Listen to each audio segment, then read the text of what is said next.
Ben Allen asks, what do you recommend to pin down items that float? And this is a big issue that a lot of people have.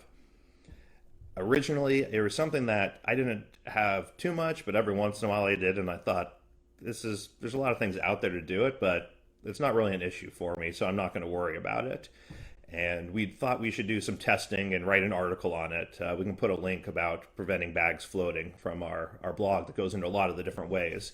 But as we started testing these things, I realized that using them makes things so much easier. So I went from not having a problem necessarily to I hate cooking without using something to hold the bag down now.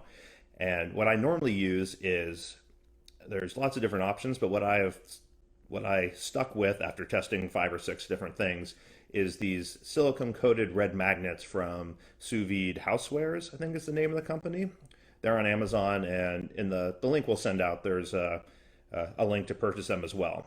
I think they're $8 to $10 for four to six of them, and they're nice, big, thick ones that you can easily clamp on either side and hold the bag in easily. I originally started with uncoated ones, which are cheaper.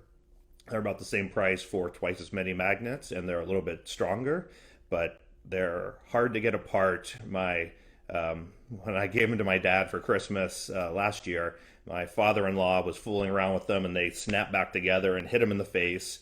And that's kind of what you're dealing with when you're trying to use the non-coated magnets. Where the sous vide homewares ones, they easily come apart.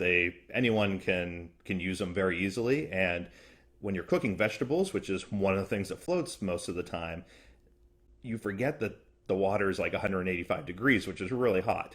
And the magnets are metal on the outside, and so the uncoated ones are 185 degrees, and you try to take them off and you burn yourself.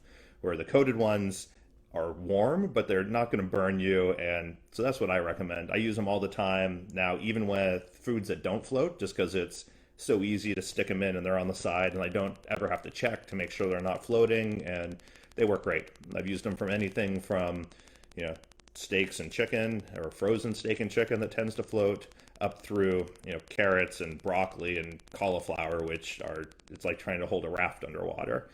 They work really good.